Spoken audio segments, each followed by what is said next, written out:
Hello and welcome. My name is Duke and I am sailing Magic. Magic is my 2015 Lagoon catamaran. Today I'm going to talk about swimming pigs and the grotto used in the 007 movie Thunderball. So I sailed over by Stanley Key and had a beautiful sunrise the next morning. The entrance to the grotto is kind of hidden. You have to drop your dinghy anchor and swim over, snorkel over really, because you're going to need the snorkel. The entrance at high tide is pretty much submerged. So you snorkel over towards the rocks, and once you get over there you notice the entrance and you enter this wonderful huge grotto. It's about 3 stories high. Very large, has kind of a snaking entrance coming into it. Underneath there's a lot of sea life, just swimming all over the place. Sea life that you can swim with no problems.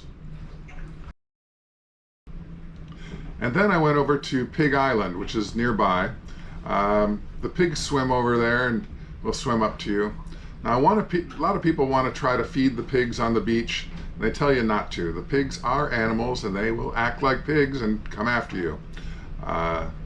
In the water there are stingrays and they're looking for a handout also. But what they tell you to do is feed the pigs from the boat. The pigs will swim out to you. Some of them have a huge snout. It almost looks like an elephant tusk. I was wondering if that makes it easier for the pigs to swim. Please click on the like and subscribe. It's free and it helps me with this channel so I can produce more videos. Now, a couple of episodes ago I showed you the proper use of a marine toilet. If you don't use one correctly, it can be messy. It does not operate quite the same as a land-based toilet. But the reason I had a brand new toilet sitting around was I had to replace one. And today we're going to cover how to replace the toilet. I apologize in advance for some of the scenes being grainy. It's due to low light. I just couldn't get light into there.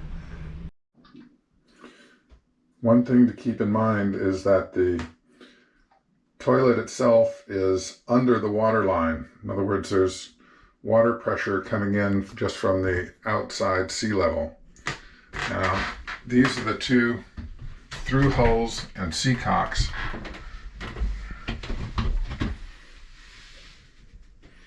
And in this case, the one on the left, fortunately they're labeled very well by Lagoon, but you can't just turn the valve.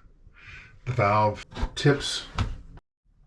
You couldn't see it while I did it, so I have to show you afterwards. These are ball valves, so you just have to turn them a 1/4 turn.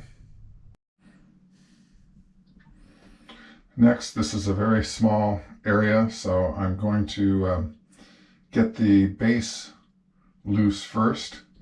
And there's these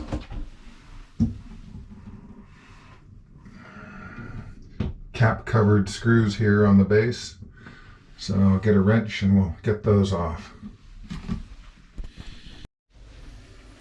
Now, I took out the 4 lag bolts so that now the toilet itself moves freely, and then I can undo the 2 pipes. The gray pipe is the seawater pipe that goes into the toilet, and the large white pipe is the waste pipe. Now, unlike a land toilet, instead of pumping down, the marine toilet pumps up.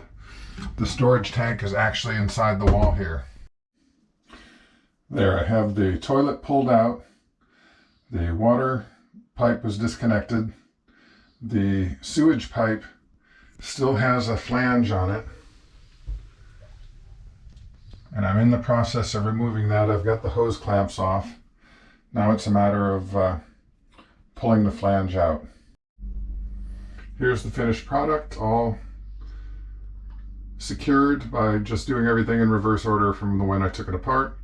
And always try to put 2 hose clamps on each hose if you can. Don't put 2 on if you're going to put it on the very end of the the inner plastic pipe, as that might crack the pipe. But if you can get too snugged in towards the base of it, do that. And try not to put too much water into the toilet, pumping it in by hand, because then you'll be filling up your black water tank very quickly. Enjoy the day, and I will enjoy a traditional sailor's sundowner.